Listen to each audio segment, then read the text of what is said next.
मामला आज पूर्व मंत्री कवासी लखमा से ईडी पूछताछ करेगी। हरीश लखमा से भी आज ईडी के द्वारा पूछताछ की जानी है। ईडी जो है 28 सितंबर को ईडी ने कवासी लखमा के घर पर रेड की थी। पूर्व मंत्री कवासी लखमा ने ईडी से समय मांगा था। 3 जनवरी को दोनों से पूछताछ हुई थी और ईडी ने नगद लेन देन के सबूत मिलने की भी जानकारी दी थी। पूरे मामले को लेकर ईडी के द्वारा पूछताछ की जाएगी। पूर्व मंत्री कवासी लखमा ने ईडी से समय मांगा था। बड़ी खबर है जो इस बीच सामने आ रही है। 3 जनवरी को दोनों में जब मुलाकात हुई थी, दोनों से पूछताछ जो है वो की गई थी। ये बड़ी खबर जो इस बीच सामने आ रही है। हरीश लखमा से भी आज ईडी जो है पूछताछ करेगी। बड़ी खबर है जो इस बीच सामने आ रही है। 28 सितंबर को ईडी ने कवासी लखमा के घर पर रेड मारी थी। ये बड़ी खबर जो निकल कर सामने आई है। कवासी लखमा से पूछताछ की जाएगी।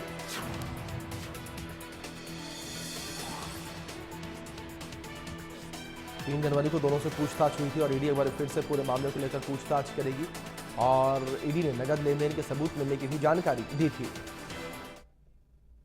हमारे सहयोगी गौरव सिंह जुड़े हैं, उनका रुख करेंगे अधिक जानकारियों के लिए। गौरव, क्या कुछ जानकारियां हैं, किस तरीके से पूछताछ होगी? जी बिल्कुल, देखिए लगातार जिस तरह से शराब घोटाले को लेकर एक बड़ी कार्रवाई जो है ईडी की तरफ से यहाँ छत्तीसगढ़ में देखी गई, जहां उस समय के आबकारी मंत्री रहे कवासी लखमा के यहाँ 28 दिसंबर को जो है ईडी ने दबिश दी थी और उसके साथ साथ उनके क्षेत्र के निवास पर भी जो ईडी ने एक साथ दबिश दी थी, जिसमें कई दस्तावेज जो है वो मिले थे। जिसके बाद ईडी ने officially cash proof of cash मिलने की भी जो घटना है वो बताई थी कि प्रूफ ऑफ कैश भी बहुत से मिले। तो इसी कड़ी में 3 जनवरी को पहली जो पूछताछ है वो की गई थी, जहां 8 घंटे से ज्यादा जो पूछताछ है वो कवासी लखमा और हरीश लखमा से की गई थी। इस दौरान अब आगे की कार्रवाई के लिए उनसे उनके संपत्ति का तमाम जो ब्यौरा है वो मांगा गया था। उस दिन उन्होंने बहुत सी संपत्ति की जानकारी दी थी और उनके बड़े बेटे के संपत्ति की जानकारी को लेकर आज जो है उन्हें बुलाया गया था और आगे की जो पूछताछ है, तमाम जो कड़ियां हैं, पैसों के लेन देन के जितने मामले हैं, उन सभी चीजों को लेकर जो पूछताछ है वो ईडी के द्वारा आज की जाएगी।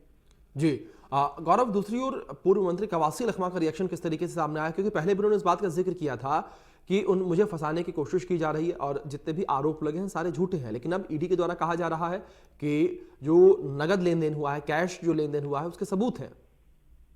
जी बिल्कुल, देखिए इसमें लगातार बयानबाजी जो है वो देखी जा रही थी। पहले दिन से कवासी लखमा यही कहते हुए नजर आया कि मैं एक गरीब आदिवासी हूँ, मेरे पास ज्यादा संपत्ति नहीं है, मुझे आदिवासियों की आवाज उठाने के लिए इस तरह से प्रताड़ित किया जा रहा है। मैंने विधानसभा में तमाम मुद्दे उठाए थे, इस कारण जो है बीजेपी मुझे टारगेट करके इस तरह काम कर रही है।